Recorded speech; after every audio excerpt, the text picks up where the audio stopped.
तो क्लास 12 की स्टार्टिंग तुमने करी नहीं करी इससे कोई मैटर नहीं करता। मैटर अब ये करेगा कि तुम लोग यहाँ पे क्लास 12 को कितना सीरियस ले रहे हो, सबसे इंपॉर्टेंट है। क्योंकि तुम लोग यहाँ पे जब तक किसी भी एग्जाम को, किसी भी क्लास को सीरियस लेना स्टार्ट नहीं करोगे, कुछ नहीं कर सकते। साइंस, कॉमर्स, आर्ट, ये 3 स्ट्रीम होती है और ये तीनों स्ट्रीम के लिए इस वीडियो को मैंने मेक करा है। ये मत सोचना कि ये सिर्फ साइंस वाले बच्चों का है।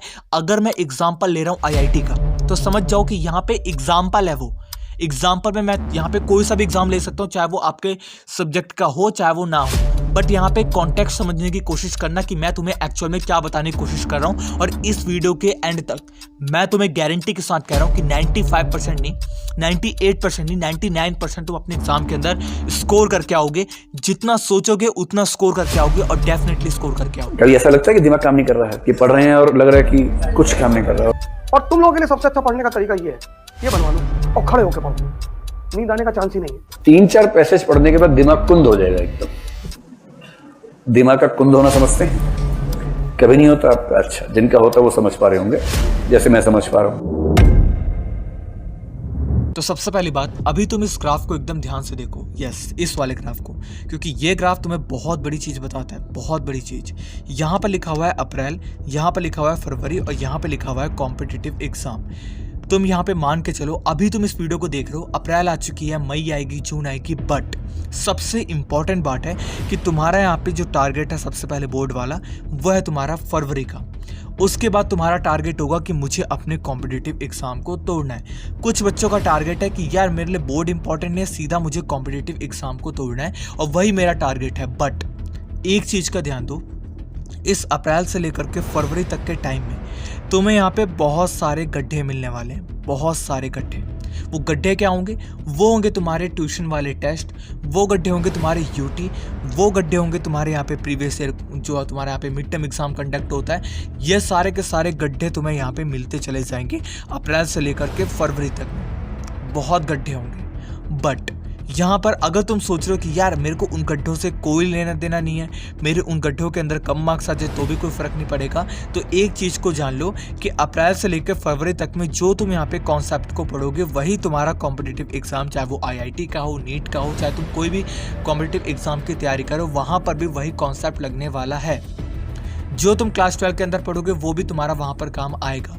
और अगर तुम अपने इस एग्ज़ाम के अंदर, जो तुम्हारा ये एग्ज़ाम कंडक्ट हो रहा है, इसके अंदर अगर तुम यहाँ पे इन उखाड़ कुखाड़ को नहीं संभाल पा रहे हो, तो समझ जाओ कि तुम इसके अंदर भी बहुत परेशानी आ जाएगी, बहुत दिक्कत आएगी। तो एक्चुअल में तुम्हें इस टाइम पे अभी करना क्या है, क्योंकि अभी तुम्हारा टारगेट है सबसे पहला बोर्ड्स, उसके बाद है कॉम्पिटिटिव एग्जाम। अगर तुम बोर्ड्स की तैयारी कर रहे हो तो उसका मतलब है कि यार तुम कॉम्पिटिटिव एग्जाम की भी तैयारी कर रहे हो। ऐसा नहीं कि वो अलग है, दोनों का सिलेबस अलग नहीं, सब एक ही कॉन्सेप्ट के साथ आपके बेस हैं। तो सबसे पहली बात, अगर तुम यहाँ पे सिर्फ बोर्ड की बात करो मुझसे कि मुझे सिर्फ बोर्ड एग्जाम को अगर अच्छे से फोड़ना है, अगर मेरे को उसके अंदर ही 95, 98, 99 तक लेकर के आना है, तो उस कंडीशन में मैं तुम्हें कहूँगा कि सबसे पहली बात है NCERT को बिल्कुल स्किप मत करना। किस तरीके से कह रहा हूँ, क्योंकि मैंने तुम्हारे इस साल के जो आपका सैम्पल पर निकल करके आया उसको भी देखा।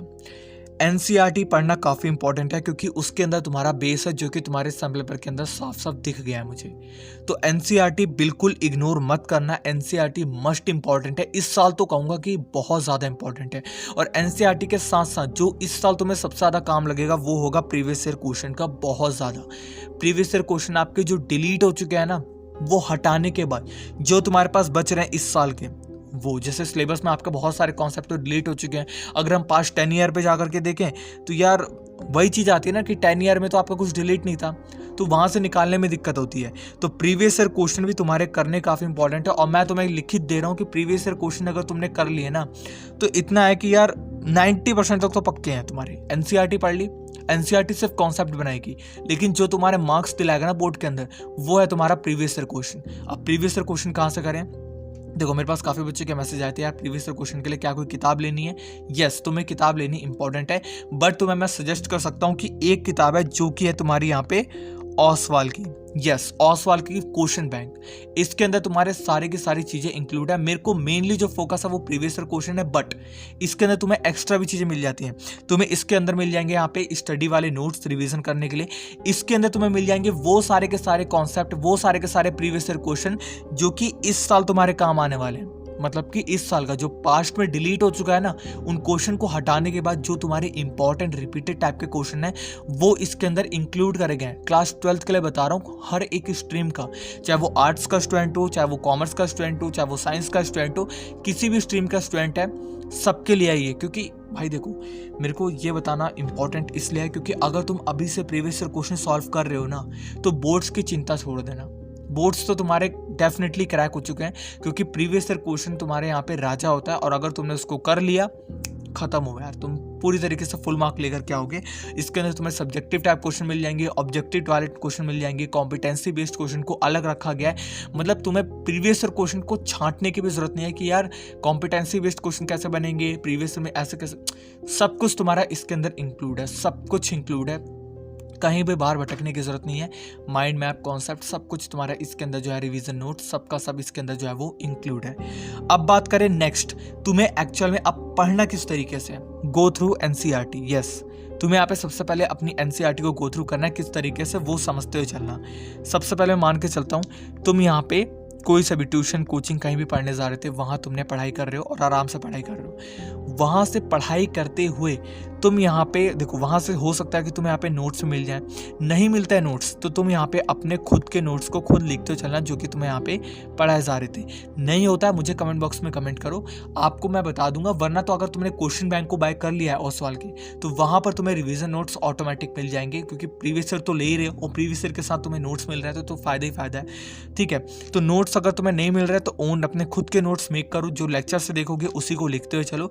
उसके बाद जो अगला काम है, इसको याद रखना क्या तुम्हें, ठीक है, क्योंकि मेन कॉन्सेप्ट होता है कि यार देखो अभी पढ़ लोगे लेकिन फिर भूल जाते हो, फरवरी तक तो बिल्कुल याद नहीं रहता। तो याद कैसे रखना है, पूरा कंप्लीट साल है तो उसको कैसे याद रखना है, तो याद रखने का सिर्फ और सिर्फ एक ही कॉन्सेप्ट है, वो है तुम्हारा कम से कम 3 रिवीजन एक वीक के अंदर। 3 बार रिवाइज करना है तुम्हें एक वीक के अंदर। कैसे करना है मैं बता देता हूँ। लेक्चर देखा, नोट्स तैयार करे, नोट्स को तो यहाँ पे तुरंत लिख लेना, उसके बाद सुबह उठ करके लिख लेना, और अपना संडे वाले दिन या फिर सैटरडे वाले दिन एक बार फिर उसको रिवाइज कर लेना। ये होता है तुम्हारा 3 बार रिवाइज, क्योंकि मैंने पास्ट में बहुत बार बता रखा है बच्चों को, तो मैं वापस रिपीट करके लंबा नहीं खींचना चाहता। तो ये था तुम्हारा गो थ्रू एनसीईआरटी वाला पार्ट। अब इसके बाद है तुम्हारे यहाँ पे must solve previous year question. जैसे मैंने तुम्हें स्टार्टिंग में कहा कि प्रीवियस ईयर क्वेश्चन सॉल्व करना इंपॉर्टेंट है, मैं सच बता रहा हूँ, बहुत इंपॉर्टेंट है। तो प्रीवियस ईयर क्वेश्चन को किस तरीके से सॉल्व करना है, सबसे पहली बात, यहाँ पर जैसे तुमने मान लो अपने नोट्स को तैयार कर लिया, उसको रिवाइज भी कर लिया, यहाँ पर जैसे तुम्हारा एक चैप्टर कंप्लीट होता है, सेकंड चैप्टर पे नहीं जाना जब तक कि तुम उसके सारे के सारे प्रीवियस ईयर क्वेश्चन को लिख नहीं लेते हो। बेशक तुमने से सॉल्व हो रहे हैं कि नहीं हो रहे हैं, उसको चेक भी कर लो। जैसे मान लो तुमने चैप्टर पढ़ लिया, अब तुम्हें पता कैसे चलेगा कि मेरा चैप्टर असली में कंप्लीट हुआ है, जब तक तुम क्वेश्चन सॉल्व नहीं करोगे। तो एक्सरसाइज के क्वेश्चन तो सॉल्व करना वो इंपॉर्टेंट है। अगर तुमने प्रीवियस ईयर क्वेश्चन सॉल्व कर लिए तो समझ जाओ कि एग्जाम के क्वेश्चन सॉल्व कर रहे हो, तुम्हें एक्स्ट्रा क्वेश्चन सॉल्व करने की जरूरत भी नहीं पड़ेगी, इतने क्वेश्चन हो जाते हैं तुम्हारे प्रीवियस ईयर में। तो यहाँ पर जैसे तुम्हारा एक चैप्टर कंप्लीट होता है ना, तुरंत प्रीवियस ईयर क्वेश्चन को सॉल्व करो, तुरंत करो उसको। ये तुमने कर लिया, इसके अंदर कुछ ऐसे क्वेश्चन होंगे जो कि तुमसे नहीं होंगे, तब तुम्हें पता चलेगा कि अच्छा मेरा कॉन्सेप्ट अच्छे से जो है वो अभी तक कंप्लीट नहीं हुआ है। तो फिर से तुम उसको पढ़ लोगे, फिर प्रीवियस ईयर क्वेश्चन को करोगे, और सारे क्वेश्चन अगर तुमसे सॉल्व हो रहे तो समझ जाओ कि बोर्ड के अंदर तुम फोड़ के नहीं फाड़ के आने वाले हो। तो ये था तुम्हारा क्लास 12 की कंप्लीट स्ट्रैटेजी कि तुम्हें इस टाइम पे एक्चुअल में करना क्या है। अगर तुम इस तरीके से करते हो तो बहुत